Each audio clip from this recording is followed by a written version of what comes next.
How's it hanging, guys? Aaron from PhoneDog.com. You know, this year has been chock full of tablets, be it the LG G Slate, the Motorola Zoom, BlackBerry Playbook, tablets, all across the spectrum.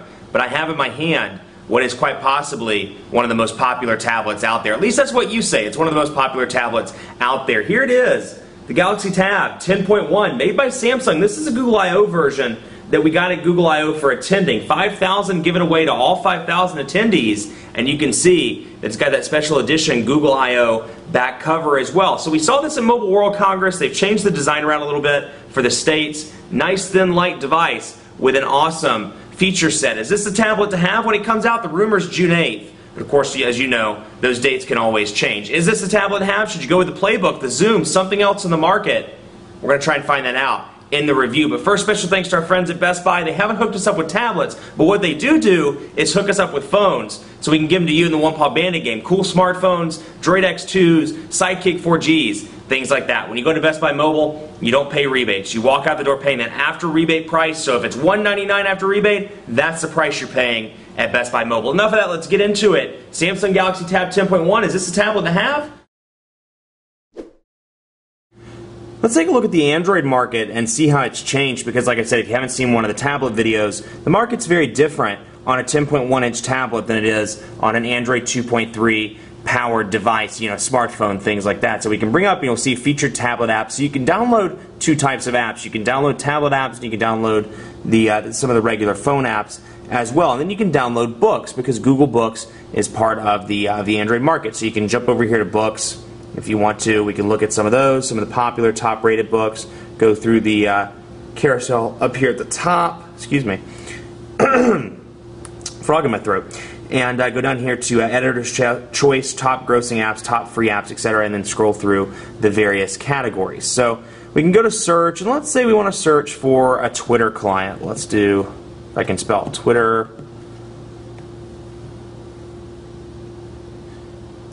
and then it brings up some of the different Twitter clients. So you have Tweetcaster, Seismic, Twika, TweetDeck, things like that. So quite a few different options. TweetDeck over here, we can bring that up. And you can see that the actual splash screen's changed as well. So we have TweetDeck, we have the version, the size, and how many downloads. We have our description over here, and this part scrolls up while this stays static. So we can see screens, reviews, developer, related, and more. So you can add more to go to the description. You can see the screenshots and more. Now again, you know, very functional across the tops here. You can see you can search for all products. Take a look at Twitter. Go over here to the top right-hand corner. Click on accounts. Go to your different accounts. Clear search history, purchase history, and more. So quite a few options in the Android market.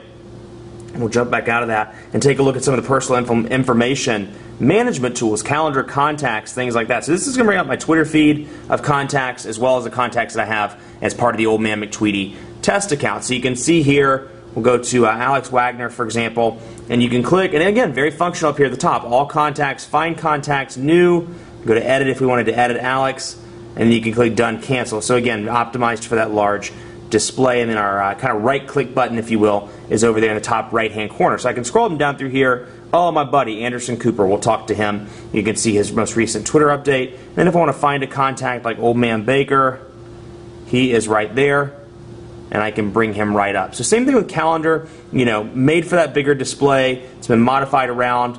I can search by day, week, or month up here. So I'll go up to month, for example, and it is, let's say our reader meetup is in San Francisco on Friday the 3rd, so from 7 to 10 p.m. In San Francisco. So let's say meetup, and then it's in San Francisco. Old Man McTweety is from 7 o'clock p.m. to 10 o'clock p.m. So bring it up like that.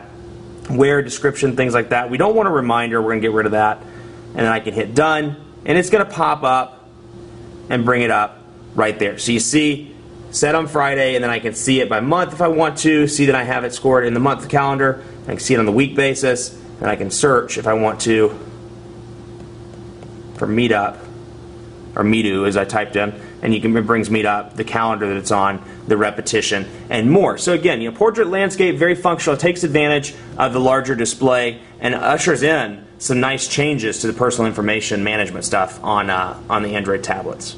Google Music announced at Google I/O, finally available to some people via invite. I got my invite and I have my music loaded up, so it works pretty well on the tablet. So I have this up, but I'm going to go back to the album art here so you can see the various album art that I have here. I can scroll back and forth through some of the different songs. I have a pretty eclectic mix of music that I like. Let's go back to Rick Astley.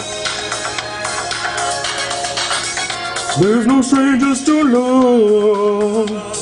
You know the rules, and so you get the idea.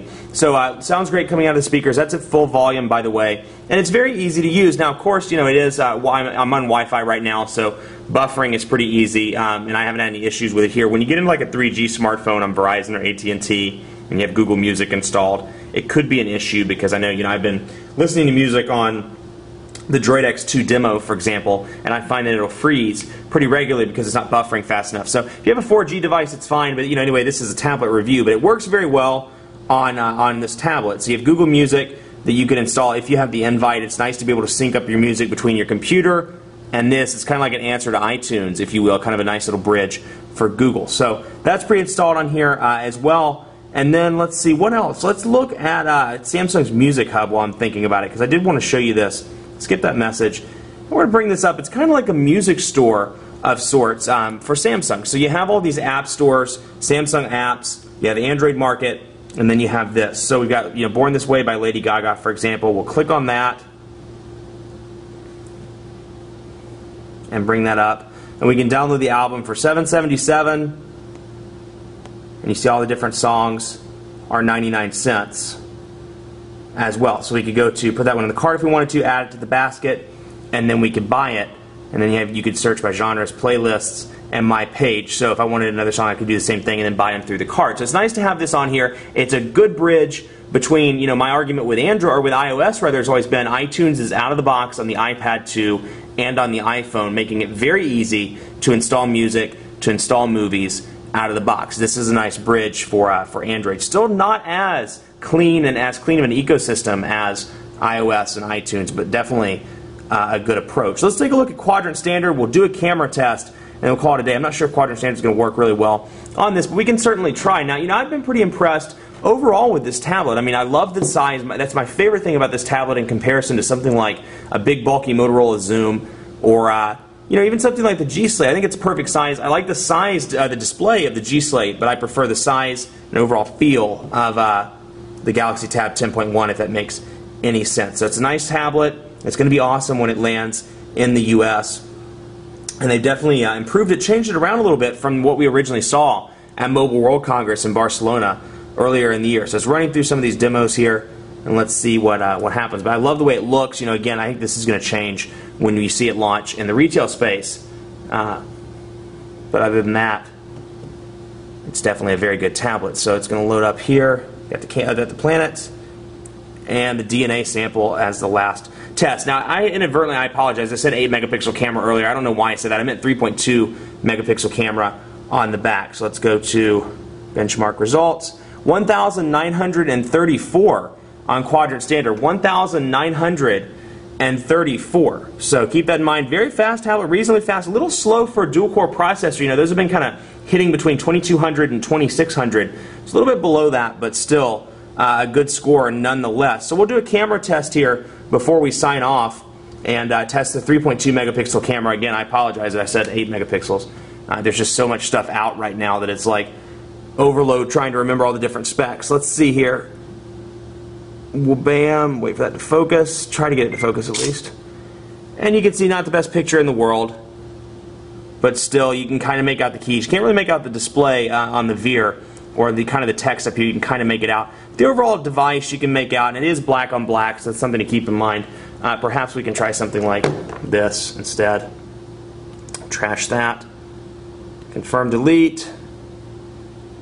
And we'll bring up the box here and see what that looks like. Now again, 3.2 megapixel camera is not the best in the world. You can definitely tell that's a low resolution camera, but it's decent. I don't expect people to be going around taking pictures of the family repeatedly with your tablet. You do have that front facing camera as well for G-Talk, video capabilities, and for video chatting programs like Quick and things of that nature. So it's a great tablet. I'm excited about it. Can't wait for it to come out in June. It'll be a good addition to the market, and it'll be something that represents Honeycomb well in the battle to overthrow iOS. Much more coverage to come on the Samsung Galaxy Tab on PhoneDog.com. Keep it locked on the site, and be sure to follow us on Facebook and on Twitter, but be sure to like us particularly on Facebook at facebook.com/PhoneDog. We're giving away iPad 2s. I love how I just gave a review about this device. I'm pitching iPad 2s, but we are giving those away, smartphones and more, as part of our iPad 2 and smartphone sweepstakes. It's colossal, so be sure to go check it out. And follow me on Twitter as well, PhoneDog_Aaron, and on Facebook at facebook.com/PhoneDogAB. Thanks so much for watching. Keep it locked on the site. Much more coverage to come on this bad boy. We'll see you next time.